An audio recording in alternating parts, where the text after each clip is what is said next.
Okay, so Spurs playing Man City in the FA Cup fourth round at the rebuilt new White Hart Lane, the Tottenham Hotspur Stadium. Spurs, you would have thought they were a lower league side away from home in the FA Cup. They were completely outclassed.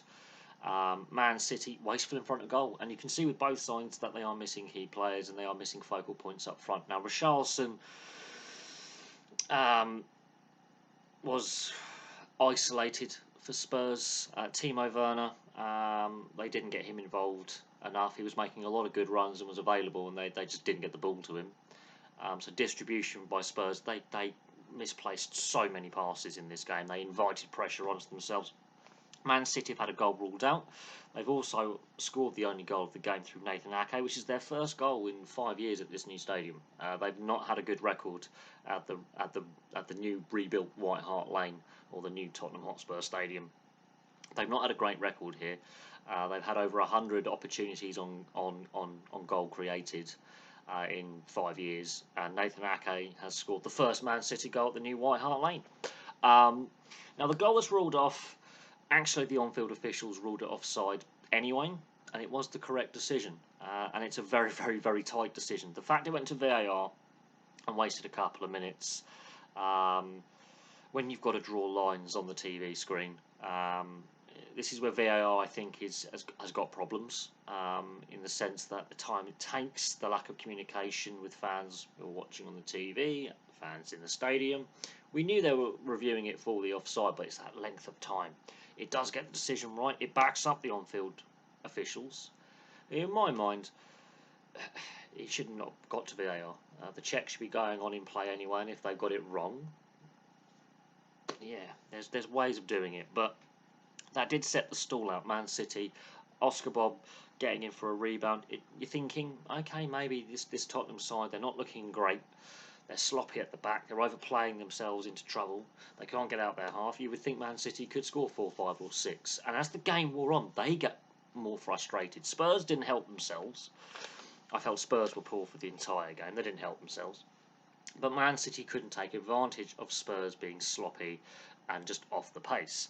So it's 0-0 at half-time. Man City are dominating the play. Now, the second half was a bit more balanced. Spurs did have some moments going forward themselves where they were trying to catch Man City on the counter-attack, because Man City, as they're getting more frustrated, also misplaced passes and were sloppy. What is noticeable? Richarlison got a bit isolated for Spurs. He's not Son Heung-min, let's be honest with that. He was obviously not available. And Haaland, Man City without Erling Haaland they're not the same. They've lost that powerful focal point up front, who is we know what his goal scoring threat's all about. So Man City, I've noticed, do look a little bit, they lose that focal point. And while they get the goal, and it is from a corner late on, they do lose that focal point without Haaland, without that out and out striker who's going to basically go up the middle of the field. They're great in the wide areas, they're great in the build-up, and they are lacking that striker in the box. The way they set up with a false 9 or a false 10 and no out-and-out centre forward, when they're being so wasteful in front of goal, they're creating all the possession, all the great nice passing moves, pulling Spurs all over the place, Spurs making lots of errors. They are missing that Haaland type figure, and that is an issue. The amount of chances they were creating, I mean, City last season, that's 5-6-0. Now, they got particularly frustrated, but Spurs just kept inviting the pressure onto themselves, which made an entertaining game as a neutral, but on a technical standpoint, Spurs were poor, City wasteful. Now, the goal that does stand. Is there a foul on the goalkeeper? Now, Nathan Ake stabs it home, scrambles it home, and that's fine. That's when there's set plays like that. That's what he's renowned for. Is scrambling home chances. Scoring from set plays. He's very good from set plays. The corner from De Bruyne is very, very good. It's put in that dangerous area. But is there a foul on the goalkeeper? Now, VAR checks it and gives it the okay. We have seen a few similar incidents this season that have gone either way. So there's precedent of who knows. It all depends on the interpretation by the VAR officials. There were some bookings in the aftermath of that. and it's Man City's first and only goal so far at the new rebuilt White Hart Lane Tottenham Hotspur Stadium. But City last year, that's 4 or 5. I felt that looking at it, Man City were wasteful. And as they got a bit frustrated with not having, I mean, they had a couple of sitters in the second half. I mean, De Bruyne's missed one, Bernardo Silva's had one saved, and this is where Tottenham are just giving them the ball in their third of the field, and they're not able to put it away. So you're thinking the longer this goes on, this could go to a replay. Tottenham could do the ultimate smash and grab at their own stadium. Spurs just look like were second best. They're the home team. It's a cup tie. What is interesting is the form of both sides going into this game. They're both in decent runs of form. So the performances tonight surprised me a little bit with how the teams have been playing in the run up to this game. But Man City go through to the fifth round. Spurs, this could be another. This is going to be another trophyless season. They're too far back in the league and they're out all the cup competitions. So Spurs, another trophyless season. Um, and that hunt to get that first piece of silverware since 2008 continues. Man City, they don't look as invincible as they have done in the last couple of seasons. They look a little bit more vulnerable. Um, this was a potential slip up. They weren't at their best this evening. I think because Spurs were that sloppy, it made Man City a bit sloppy as well. But as a neutral, it was a very entertaining game. The pace of the game was ridiculous.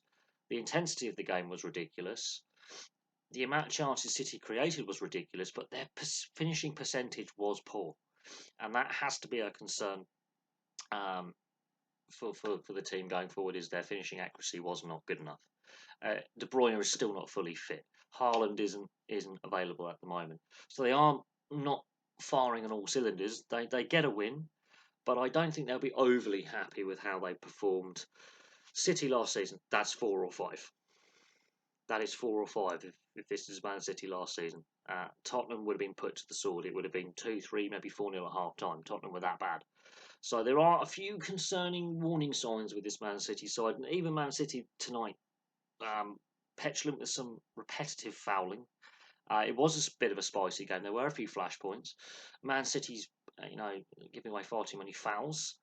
There was clear frustration with Man City. They weren't happy, everything going on all cylinders. Spurs, a lot of concerns with Spurs. That was a very poor performance, and hopefully this doesn't carry on into their league form.